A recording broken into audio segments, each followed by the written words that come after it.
ನನ್ನ ಹೆಸರು ಸೌಂದರ್ಯ. ನನಗಿನ್ನೂ 30 ಹರೆಯ. ನಾನು ನನ್ನ ಹೆಸರು ಎಷ್ಟು ಸುಂದರವೋ ಅಷ್ಟೇ ಸುಂದರವಾದವಳು ಮತ್ತು ಅಷ್ಟೇ ಸುಂದರ ಬದುಕನ್ನು ನಾನು ಸಾಗಿಸುತ್ತಿದ್ದೆ. ನನ್ನ ಪತಿ ರುದ್ರಪ್ಪ ಊರಿಗೆ ಶ್ರೀಮಂತ ಗೌಡರಾಗಿದ್ದಾರೆ. ಅವರು ಕೇವಲ ಗೌಡರಾಗಿಲ್ಲ, ಇಡೀ ಗ್ರಾಮದ ಆಡಳಿತ, ನ್ಯಾಯನೀತಿ, ಅಭಿವೃದ್ಧಿ ಎಲ್ಲವನ್ನೂ ನೋಡಿಕೊಳ್ಳುವ ಪ್ರಮುಖ ವ್ಯಕ್ತಿಯಾಗಿದ್ದಾರೆ. ಅವರ ಅಧಿಕಾರದ ಪ್ರಭಾವ ನಮ್ಮ ಮನೆಯ ಪ್ರತಿ ಮೂಲೆಯಲ್ಲೂ ಇತ್ತು. ಅರಮನೆಯಂತ ನಮ್ಮ ಮನೆಯಲ್ಲಿ ಏನಿಲ್ಲ ಹೇಳಿ? ಚಿನ್ನ, ಬೆಳ್ಳಿ, ರೇಷ್ಮೆ, ಮುತ್ತು ಎಲ್ಲವೂ ನನ್ನನ್ನು ಕೈಬೀಸಿ ಕರೆಯುವಂತಿತ್ತು. ನನ್ನ ಪತಿ ರುದ್ರಪ್ಪನವರು ಸದಾ ಊರಿನ ದೊಡ್ಡ ದೊಡ್ಡ ಕೆಲಸಗಳಲ್ಲಿ, ಸಭೆ ಸಮಾರಂಭಗಳಲ್ಲಿ ನಿರತರಾಗಿರುತ್ತಿದ್ದರು. ನನಗೆ ಗಂಡನ ಪ್ರೀತಿ ಆಸರೆ ಹೇರಳವಾಗಿದ್ದರೂ ಅವರು ನನ್ನೊಂದಿಗೆ ಕಳೆಯುವ ಸಮಯ ಬಹಳ ವಿರಳವಾಗಿತ್ತು. ನಮ್ಮ ಮನೆಯ ಎಲ್ಲ ಕೆಲಸಗಳನ್ನು ನೋಡಿಕೊಳ್ಳಲು ಕಿರಣ ಎಂಬ ಕೆಲಸಗಾರ ಯುವಕ ಇದ್ದ. ನೋಡಲು ಗಟ್ಟಿಮುಟ್ಟಾದ, ಯಾವಾಗಲೂ ನಗುವ ಮುಖದ ಕಿರಣ ನಮ್ಮ ಮನೆಯ ಪ್ರತಿಯೊಂದು ಕೆಲಸವನ್ನು ಚಾಚು ತಪ್ಪದೆ ಮಾಡುತ್ತಿದ್ದ. ಅಡುಗೆ ಮನೆಯಿಂದ ಹಿಡಿದು ತೋಟದ ಕೆಲಸದವರೆಗೆ ಎಲ್ಲದಕ್ಕೂ ಅವನೇ ದಿಕ್ಕು. ನನಗೆ ಒಂದು ಅಭ್ಯಾಸವಿತ್ತು, ನಮ್ಮ ವಿಶಾಲವಾದ ತೋಟದಲ್ಲಿ ಹೆಜ್ಜೆ ಹಾಕುತ್ತಾ ಅಡ್ಡಾಡುವುದು. ನಗರದ ಸದ್ದುಗದ್ದಲದಿಂದ ದೂರ, ಹಸಿರು ಪ್ರಕೃತಿಯ ನಡುವೆ ಒಂದಿಷ್ಟು ಕಾಲ ಕಳೆಯುವುದು ನನ್ನ ಮನಸ್ಸಿಗೆ ಶಾಂತಿ ನೀಡುತ್ತಿತ್ತು. ನನ್ನ ಪತಿ ರುದ್ರಪ್ಪನವರಿಗೆ ಸಮಯವಿರುತ್ತಿರಲಿಲ್ಲ. ಹಾಗಾಗಿ ಈ ತೋಟದ ಯಾನಕ್ಕೆ ನನಗೆ ಸಂಗಾತಿಯಾಗುತ್ತಿದ್ದವನು ಕಿರಣ ಎಂಬ ನಮ್ಮ ಮನೆ ಕೆಲಸಗಾರ. ಅವನು ತನ್ನ ಪುಟ್ಟ ಬೈಕಿನಲ್ಲಿ ನನ್ನನ್ನು ಬಹಳ ಎಚ್ಚರಿಕೆಯಿಂದ ಕೂರಿಸಿಕೊಂಡು ಮನೆಯಿಂದ ಸ್ವಲ್ಪ ದೂರವಿದ್ದ ನಮ್ಮ ತೋಟಕ್ಕೆ ಕರೆದುಕೊಂಡು ಹೋಗುತ್ತಿದ್ದ. ಆಗಸ್ಟ್ 20 ನಿಮಿಷದ ಪ್ರಯಾಣದಲ್ಲಿ ಅವನು ಊರಿನ ಕುರಿತು, ತೋಟದಲ್ಲಿ ಹೊಸದಾಗಿ ಅರಳಿದ ಮಲ್ಲಿಗೆ ಹೂವಿನ ಕುರಿತು ಲಘುವಾಗಿ ಮಾತನಾಡುತ್ತಿದ್ದ. ಗೌಡರ ಮನೆಯ ಯಜಮಾನಿ ಮತ್ತು ಕೆಲಸಗಾರನ ಸಂಬಂಧಕ್ಕಿಂತ ಹೆಚ್ಚಾಗಿ ನಾವಿಬ್ಬರೂ ಉತ್ತಮ ಸ್ನೇಹಿತರಾಗಿದ್ದೆವು. ಕಿರಣನ ಬದುಕು ತೆರೆದ ಪುಸ್ತಕದಂತಿತ್ತು. ಅವನ ಪ್ರಾಮಾಣಿಕತೆ ಮತ್ತು ನಿಷ್ಕಪಟ ಮಾತುಗಳು ನನಗೆ ತುಂಬಾ ಇಷ್ಟವಾಗಿದ್ದವು. ಕೆಲವೊಮ್ಮೆ ತೋಟದಲ್ಲಿ ಮರದ ನೆರಳಿನಲ್ಲಿ ಕೂತು ನಾನವನಿಗೆ ಗೌಡರ ಬಗೆಗಿನ ನನ್ನ ಅಸಮಾಧಾನವನ್ನು ಹೇಳಿಕೊಂಡರೆ ಅವನು ಕೇವಲ ಮೌನವಾಗಿ ಕೇಳಿಸಿಕೊಳ್ಳುತ್ತಿದ್ದ. ತೋಟದ ಕಡೆಗೆ ಹೋಗುವ ದಾರಿಯಲ್ಲಿ ಒಂದು ತಿರುವಿನಲ್ಲಿ ಬೈಕ್ ಒಮ್ಮೆಲೆ ಜೋರಾಗಿ ಜಿಗಿಯಿತು.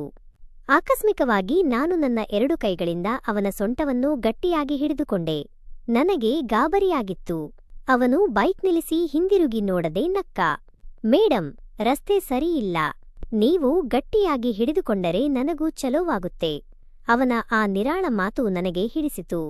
ನಾನು ಮುಜುಗರ ಬಿಟ್ಟು ಅವನ ಬೆನ್ನಿಗೆ ನನ್ನ ಎದೆಯನ್ನು ಒರಗಿಸಿ ಕುಳಿತೆ. ಆಗಸ್ಟ್ 20 ನಿಮಿಷಗಳ ಪ್ರಯಾಣದಲ್ಲಿ ನಾವು ಸ್ನೇಹಿತರಲ್ಲ, ಬದಲಿಗೆ ಯಾವುದೋ ಕಳ್ಳ ಪ್ರೀತಿಯ ದೋಣಿಯಲ್ಲಿ ಸಾಗುವ 2 ಆತ್ಮಗಳಂತೆ ಅನಿಸಿತು. ಅವನ ಬೆನ್ನಿನ ಮೂಲಕ ನನಗೆ ಸಿಗುತ್ತಿದ್ದ ಭದ್ರತೆ ಮತ್ತು ಆತ್ಮೀಯತೆಯು ಗೌಡರ ಕಾರಿನ ಮೃದುವಾದ ಸೀಟುಗಳಿಗಿಂತ ಆ ದಿನ ನನಗೆ ಹೆಚ್ಚು ಇಷ್ಟವಾಯಿತು. ಮುಂಗಾರಿನ ಗಾಳಿ ನನ್ನ ಸೀರೆಯ ಅಂಚನ್ನು ನಮ್ಮಿಬ್ಬರ ಸುತ್ತುವಂತೆ ಮಾಡಿತು. ಒಂದು ಕ್ಷಣ ನಾವಿಬ್ಬರೂ ಹತ್ತಿರವಾದೆವು. ಒಂದು ದಿನ ನಾನು ಮತ್ತು ಕಿರಣ್ ತೋಟದಿಂದ ಹಿಂದಿರುಗುವಾಗ ಅಕಾಲಿಕವಾಗಿ ಭಾರೀ ಮಳೆ ಶುರುವಾಗಿತ್ತು. ಹತ್ತಿರದಲ್ಲಿ ಆಶ್ರಯಕ್ಕಾಗಿ ಕೆಲಸಗಾರರು ಉಪಕರಣ ಇಡುವ ಶೆಡ್ ಮಾತ್ರ ಲಭ್ಯವಿತ್ತು.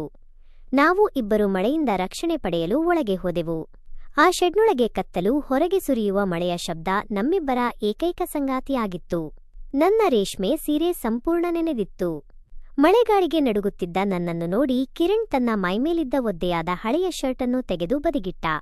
ಅವನ ದಷ್ಟಪುಷ್ಟವಾದ ದೇಹ ಮತ್ತು ಭುಜಬಲವನ್ನು ನೋಡಿದಾಗ ಗೌಡರ ಅರಮನೆಯಲ್ಲಿ ನನಗೆ ಸಿಗುತ್ತಿದ್ದ ಎಲ್ಲಾ ಆಭರಣಗಳಿಗಿಂತ ಅವನ ಈ ಬಡತನದ ಗಟ್ಟಿಮುಟ್ಟಾದ ಶಕ್ತಿ ನನ್ನನ್ನು ಹೆಚ್ಚು ಆಕರ್ಷಿಸಿತು. ಅವನು ನನ್ನ ಬಳಿ ಬಂದು, ಮೇಡನ್, ನಿಮಗೆ ತಣ್ಣಗಾಗಬಹುದು. ಈ ಜಾಗದಲ್ಲಿ ಹೆಚ್ಚು ಹೊತ್ತು ನಿಲ್ಲಬೇಡಿ ಎಂದು ಹೇಳಿದ. ಆ ಕ್ಷಣದಲ್ಲಿ ನಾನು ಗೌಡರ ಧರ್ಮಪತ್ನಿಯಲ್ಲ, ಬದಲಿಗೆ ಅವನ ಆಕರ್ಷಣೆಗೆ ಸಂಪೂರ್ಣ ಮಣಿದ ಸಾಮಾನ್ಯ ಹೆಣ್ಣು ಅನ್ನಿಸಿತು. ನಾನು ಅವನ ಕಣ್ಣುಗಳನ್ನು ನೇರವಾಗಿ ನೋಡುತ್ತಾ ನಿಂತು ಸಣ್ಣದಾಗಿ ಕಿರುನಗೆ ನಕ್ಕೆ. ಮಳೆಯ ತಂಪಿನಲ್ಲೂ ನನ್ನ ಮೈ ಬೆಚ್ಚಗಾಗುತ್ತಿತ್ತು. ನನ್ನ ಮೌನ ಸಮ್ಮತಿಯಿಂದ ಅವನು ನನ್ನ ಹತ್ತಿರ ಬಂದ.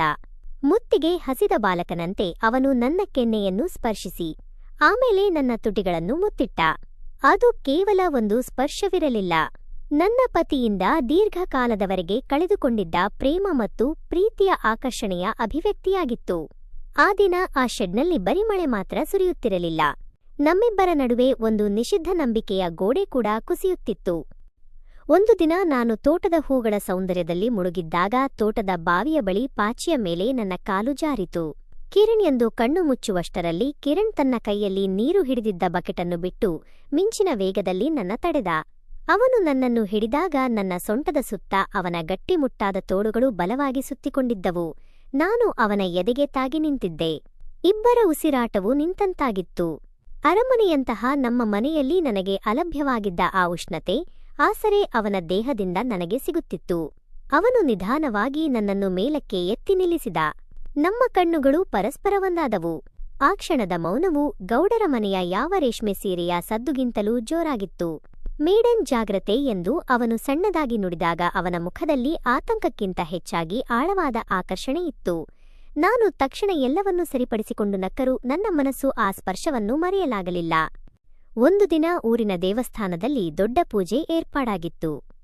ಗೌಡರ ಧರ್ಮಪತ್ನಿಯಾದ ನಾನು ಹೊಸ ರೇಷ್ಮೆ ಸೀರೆ, ಅದರ ಜೊತೆಗೆ ನನ್ನ ಪ್ರೀತಿಯ ಬಹುಬೆಲೆಯ ಬಂಗಾರದ ಕಂಠಹಾರವನ್ನು ಧರಿಸಿದ್ದೆ. ಅದು ನನ್ನ ಪತಿ ರುದ್ರಪ್ಪನವರು ನನಗೆ ಮದುವೆಯ ವಾರ್ಷಿಕೋತ್ಸವಕ್ಕೆ ಕೊಟ್ಟಿದ್ದ ಉಡುಗೊರೆ. ಪೂಜೆಯ ನಂತರ ಮನೆಗೆ ಬಂದೆ. ಗೌಡರು ಬೇರೆ ಸಭೆಗೆ ಹೋಗಿದ್ದರು. ಸೀರೆ ಬದಲಾಯಿಸಿ ಸರವನ್ನು ತೆಗೆದು ನನ್ನ ದೇವರ ಕೋಣೆಯಲ್ಲಿದ್ದ ಪೆಟ್ಟಿಗೆಯಲ್ಲಿಟ್ಟಿದ್ದೆ. ಮರುದಿನ ಬೆಳಿಗ್ಗೆ ನನಗೆ ಬೇರೊಂದು ಶುಭ ಸಮಾರಂಭಕ್ಕೆ ಹೋಗಬೇಕಿತ್ತು. ಸರವನ್ನು ತೆಗೆದುಕೊಳ್ಳಲು ಪೆಟ್ಟಿಗೆ ತೆರೆದು ನೋಡಿದರೆ ಅಲ್ಲಿ ಸರವಿರಲಿಲ್ಲ. ನನ್ನ ತಲೆ ಸುತ್ತಿದಂತಾಯಿತು. ಇಡೀ ಮನೆಯನ್ನು ಜಾಲಾಡಿದೆ. ನನ್ನ ಕೋಣೆಯ ಮೂಲೆ ಮೂಲೆಯನ್ನು ಹುಡುಕಿದೆ. ಗೌಡರ ಕೋಣೆ, ಅಡುಗೆ ಮನೆ, ಸ್ನಾನದ ಕೋಣೆ ಎಲ್ಲಿಯೂ ಇಲ್ಲ. ಆತಂಕದಿಂದ ಗೌಡರಿಗೆ ವಿಷಯ ತಿಳಿಸಿದೆ.